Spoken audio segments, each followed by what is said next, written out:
Everyone, आज की शुरुआत करते हैं हम इन खूबसूरत से इंडोर प्लांट्स के साथ जो मैं आपके लिए लेकर आई हूँ।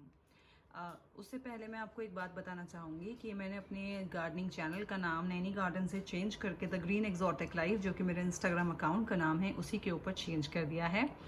रीज़न बीइंग बिकॉज जो पुराना नाम था वो एक नर्सरी के साथ बहुत ही रिजेंबल कर रहा था, तो मैंने उसको चेंज करके अपने इंस्टाग्राम अकाउंट के ऊपर उसको रख दिया है। अब आज जो वीडियो है वो किसी पर्टिकुलर प्लांट के ऊपर वीडियो नहीं होने वाला है। ये जो वीडियो है ये जनरल एक डिस्कशन है या जनरल एक मेरे कुछ एक्सपीरियंस हैं जो मैं आपसे शेयर करना चाहती हूँ। अगर आप नए हैं और बिगनर हैं और गार्डनिंग की शुरुआत करना चाहते हैं तो आपने किन किन बातों का ध्यान रखना है वो मैं आपको बताने वाली हूँ। जो मैंने खुद के पर्सनल एक्सपीरियंस से, जो मैंने खुद की सिचुएशन से नोट डाउन करे हैं, वही मैं आपके साथ आज डिस्कस करने वाली हूँ। तो अभी आप अगर गार्डनिंग की शुरुआत कर रहे हैं, आपके पास थोड़ा स्पेस है, आप उसमें कुछ प्लांट्स रखना चाहते हैं, तो आप कैसे शुरू करें अपनी गार्डनिंग के शौक को आगे बढ़ाने, कैसे लेके जाएं इसको, वो मैं आपको बताऊंगी यहाँ पे। अब आपने डिसाइड किया है कि आप गार्डनिंग करना चाहते हो, कुछ प्लांट्स लेके आना चाहते हो, तो प्लांट्स लेने से पहले आप डिसाइड करिए कि आप कौन से प्लांट्स लेके आना चाहते हैं। आपके पास इंडोर में स्पेस है या आउटडोर में स्पेस है। आउटडोर में स्पेस है तो कितनी स्पेस है आपके पास में, कितनी एरिया में आपका शेड रहता है और कितना एरिया में धूप आती है, कितने घंटे की धूप आती है। उससे आप ये डिसाइड कर पाओगे कि आपको धूप में चलने वाले प्लांट्स चाहिए, इंडोर प्लांट्स चाहिए या ब्राइट लाइट वाले प्लांट्स चाहिए। सबसे पहले तो ये होता है कि नर्सरी में हम जाते हैं और प्लांट्स लेके आ जाते हैं, फिर जब हम लेके आते हैं पता चलता है हमारी बालकनी में तो जी धूप ही नहीं आ रही है। जैसे रोज़ का प्लांट है, हिबिस्कस का प्लांट है, चांदनी है, मोगरा है, रजनीगंधा, ये सब प्लांट्स को ना धूप चाहिए होती है। आपकी बालकनी में धूप नहीं आती है तो ये फ्लावरिंग नहीं करेंगे, ग्रो नहीं करेंगे, सिर्फ पत्तियां ही ग्रो करती रहेंगी, फ्लावरिंग नहीं होगी। तो ये बहुत ज़रूरी है कि आप ये जान लें कि आपका जो आपकी लोकेशन है वो कैसी है, आपको कैसे प्लांट्स रखने हैं। आपको इंडोर में अगर प्लांट्स रखने हैं तो आप ये देखिए कि इंडोर में आपके रूम में ब्राइट लाइट आती है या ब्राइट लाइट नहीं आती है। क्योंकि अगर आप नर्सरी में देखेंगे तो कोई भी प्लांट उनका किसी कमरे में रखा हुआ नहीं होता है। उनके प्लांट ग्रीन नेट के नीचे रखे हुए थे जहाँ पे उनको सफिशिएंटली उनको ब्राइट लाइट मिल रही होती है और तभी इतना अच्छे से फ्लरिश कर रहे होते हैं, बहुत अच्छे से ग्रो कर रहे होते हैं। हम जब उन्हें घर ले आते हैं तो हमारे पास क्या होता है, घर लाने के बाद हम उनको कंप्लीट कमरे के अंदर इंडोर रख देते हैं। कुछ प्लांट्स तो ऐसे होते हैं जो लो लाइट में अच्छे चल जाते हैं, बट सारे प्लांट लो लाइट में चल जाएं ये ज़रूरी नहीं है। तो आपने ये चीज़ें डिसाइड करनी है कि आपको कौन से प्लांट लेके आने हैं। एरोमेटिक प्लांट्स चाहिए, खुशबू वाले चाहिए, फूलों वाले चाहिए, परमानेंट चाहिए, सीजनल चाहिए, फोलिएज वाले चाहिए जो सिर्फ पत्तियां जिनकी खूबसूरत होती हैं, आपको ऐसे चाहिए। तो ये आप घर से डिसाइड करिए। अगर आपने ये डिसाइड नहीं किया है तो जैसे मैंने आपको बताया, अपनी लोकेशन आप देखिए कि कैसी लोकेशन है आपकी, कितने गमले रख सकते हैं आप। क्योंकि कब आपके 4 गमले 40 गमले बन जाएंगे आपको पता नहीं चलेगा। गार्डनिंग एक ऐसा शौक है, बिलीव मी, ऐसा होता है। तो अब आप नर्सरी वाले के पास अगर पहुंचते हैं तो नर्सरी में जब आप जाते हैं तो नर्सरी में जाने के बाद आपको कुछ ऐसे प्लांट्स लेने हैं जिसमें नई नई शूट्स का डेवलपमेंट हो रहा हो। जैसे कि मैं ये आपको दिखाऊंगी, ये देखिए, इसमें जो शूट्स हैं, नई नई शूट्स डेवलप हो रही हैं मेरी। तो आपको इस तरीके के प्लांट लेना है जिसमें नई शूट्स डेवलप हो रही हैं। ऐसा प्लांट मत लीजिए जो बहुत ही कमज़ोर लग रहा है, जिसमें किसी भी तरीके की उसके पत्तियां पीली हो रही हैं या कुछ आपको कमज़ोर सा पेड़ लग रहा है, कुछ मिलीबग्स दिख रहे हैं, वो आप ऐसा प्लांट मत लीजिए वहाँ से। एक और प्लांट आप ऐसा मत लीजिए जो प्लांट जिसकी रूट ज़मीन में गई हुई होती हैं। वो प्लांट क्या होता है कि आप अक्सर देखा होगा कि पॉलीथीन में या फिर इस तरीके के जो हमारे कंटेनर्स होते हैं, ग्रो कंटेनर्स, इनमें प्लांट लगा होता है। जो इसके ये बॉटम का पोर्शन होता है, ये वाला पोर्शन, यहाँ से जो हमारी रूट्स है ना वो बाहर आके ज़मीन में गड़ी हुई होती हैं। तो प्लांट बहुत हेल्दी, बहुत बड़ा, बाकी सारे प्लांट से वो बहुत बड़ा हो रहा होता है। तो हम क्या सोचते हैं ये प्लांट बहुत हेल्दी है तो हम ये ले लेते हैं। लेकिन होता क्या है कि जैसे ही आप उसको उखाड़ कर ज़मीन से नर्सरी वाला लगाता है आपके पॉट में तो उसकी जो जड़ें हैं ना वो टूट जाती हैं। तो ऐसा प्लांट मत लीजिए।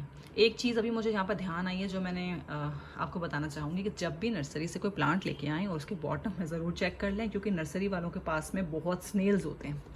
ये आपको किसी भी यूट्यूब वीडियो में नहीं पता चलेगा, क्योंकि मैं आपको बता रही हूँ, मेरा पर्सनल एक्सपीरियंस है। उसमें छोटे छोटे स्नेल्स होते हैं। अगर वो आपकी मिट्टी में आ गए तो पूरी मिट्टी में आपके स्नेल्स हो जाएंगे। तो कोशिश करिए कि आप एक बार चेक कर लीजिए, चेक करने के बाद ही आप जो है प्लांट को रिपोर्ट करवाइए।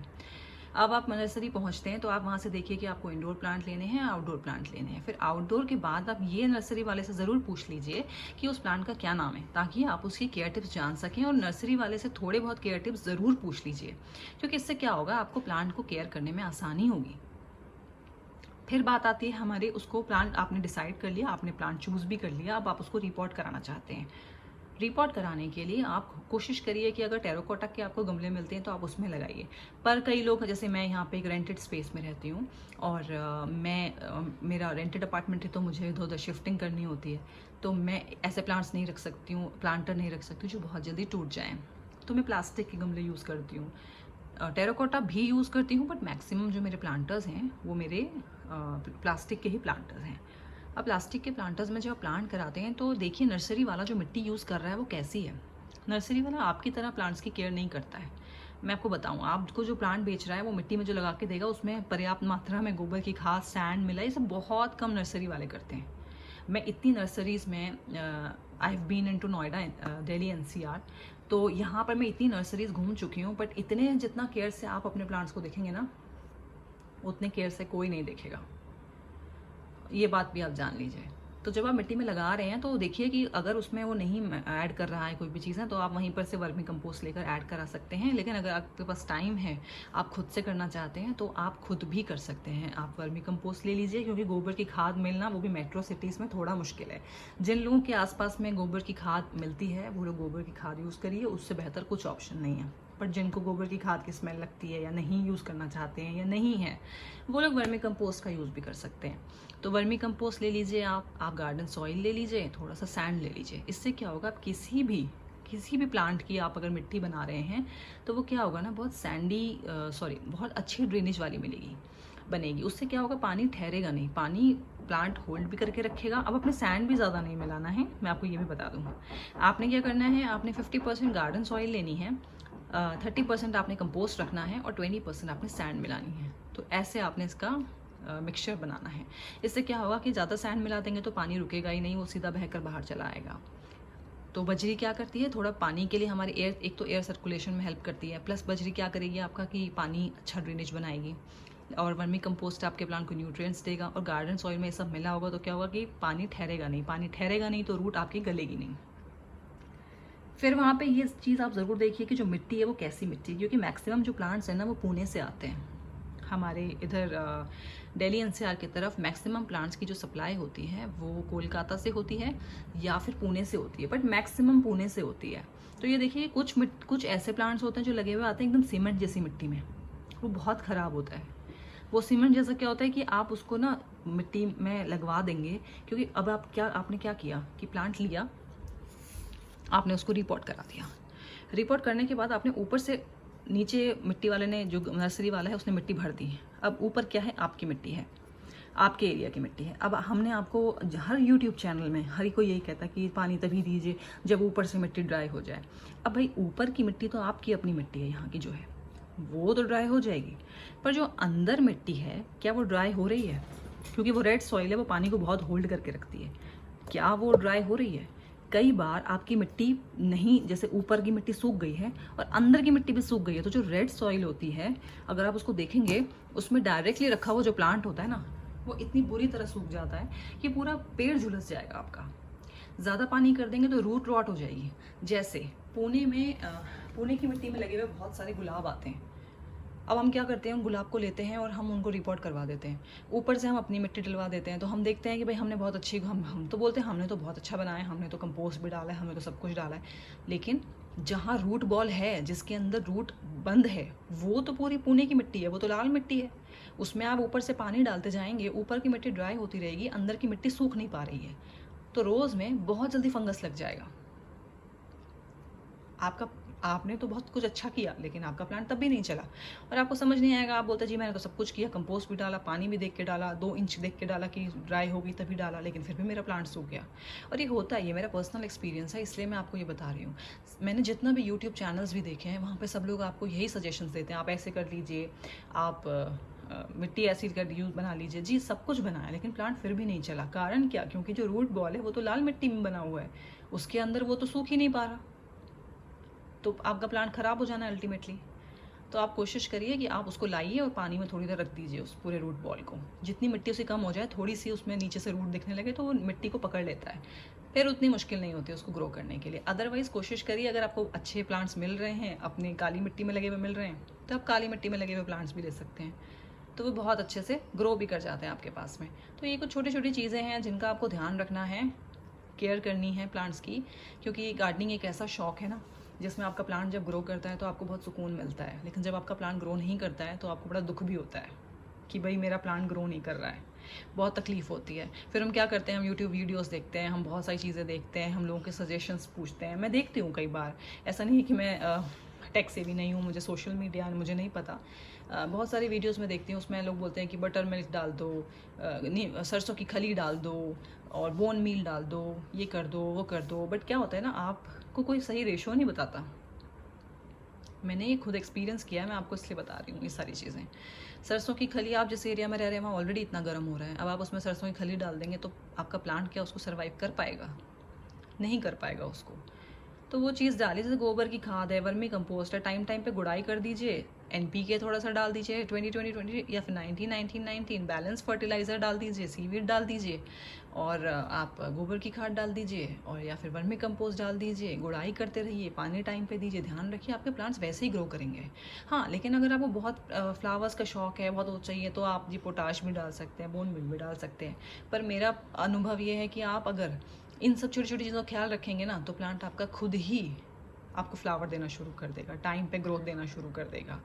प्रूनिंग कर लीजिए, प्रूनिंग करते हैं तो प्रूनिंग करने वाले जो भी औजार हैं आपके, आप उनको जो है अच्छे से हाइड्रोजन पेरोक्साइड से वॉश कर लीजिए, ताकि फंगस इधर का उधर ना जाए। कुछ एक आध चीज़ें अपने पास रख लीजिए, जैसे फंजीसाइड रख लीजिए, फंगस लग जाती है तो फंजीसाइड काम आ जाती है। इससे छोटी छोटी चीज़ें, बहुत ज़्यादा बल्क में चीज़ें इकट्ठा करने की आपको ज़रूरत नहीं है। गार्डनिंग का शौक है, थोड़े थोड़े से शुरू करिए। और एक चीज़ और, ये पर्सनल है, अगर आप ज़रूरी नहीं है कि मेरी इस बात से आप भी उतने ही सहमत हो जितने मैं हूँ, पर कई बार ऐसा होता है कि हम अकेले रह रहे होते हैं। जैसे मैं मेट्रो सिटी में रह रही हूँ और मैं अकेले हूँ यहाँ पर अभी एट प्रेजेंट। तो क्या होता है कि हम प्लांट्स रख लेते हैं, अब हमको कहीं ट्रैवल करना पड़ता है, तो हमारे प्लांट्स को पानी देने की बहुत समस्या हो जाती है। अब ऐसा नहीं है कि आप पूरे टाइम हमेशा एक ही जगह टिक कर बैठे रहेंगे और कहीं आएंगे जाएंगे नहीं, वो पॉसिबल नहीं है। तो आप कोशिश करिए कि प्लांट्स ऐसे रखिए जिनको आप मतलब किसी और को भी अगर आप जिम्मेदारी देकर जाते हैं ना उनकी, तो वो उसकी केयर कर सकें, क्योंकि जैसे आप अपने प्लांट्स को केयर करते हैं ना, वैसे कोई नहीं करेगा। अब जैसे मेरे फाइलोडेंड्रॉन के प्लांट है, मुझे पता है इसको सिर्फ मॉइस्चर पसंद है, इसको पानी ज़्यादा नहीं पसंद है। पानी इसमें बरसात का पानी पड़ा है तो देखिए इसकी एक पत्ती जो है वो येलो भी होने लगी है। किसी को नहीं पता, वो आएगा रोज़ पानी डाल के चला जाएगा। लोग बहुत ध्यान रखते हैं, ऐसा नहीं है लोग नहीं करते। दूसरा आप अपनी तरफ से तो वो बेचारा बहुत मेहनत करके जाएगा, पानी भी डाल के जाएगा, लेकिन जैसे आप केयर कर रहे हैं वैसे दूसरा करे, ये ज़रूरी नहीं है।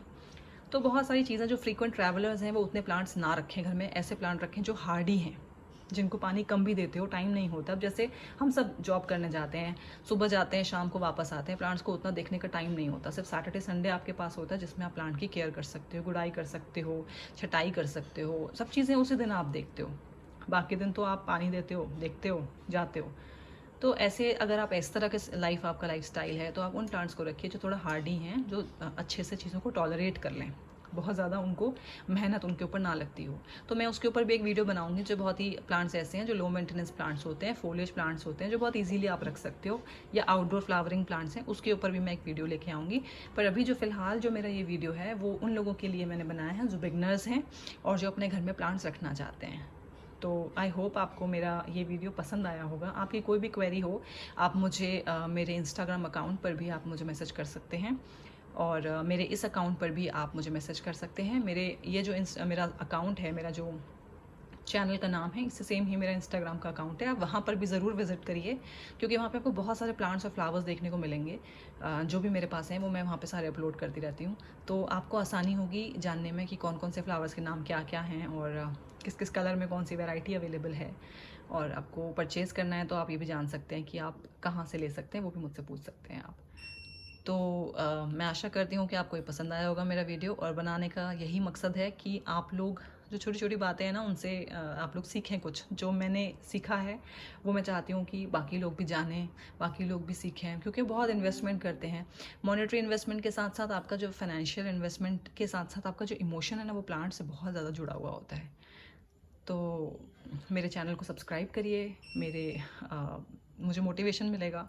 और मुझे आप मेरे कमेंट्स करके बताइए कि आपको कैसा लगा वीडियो, कहाँ पर आपको लगता है कि मुझे और कोई वीडियोस बनाने चाहिए, किस किस बारे में बनाने चाहिए।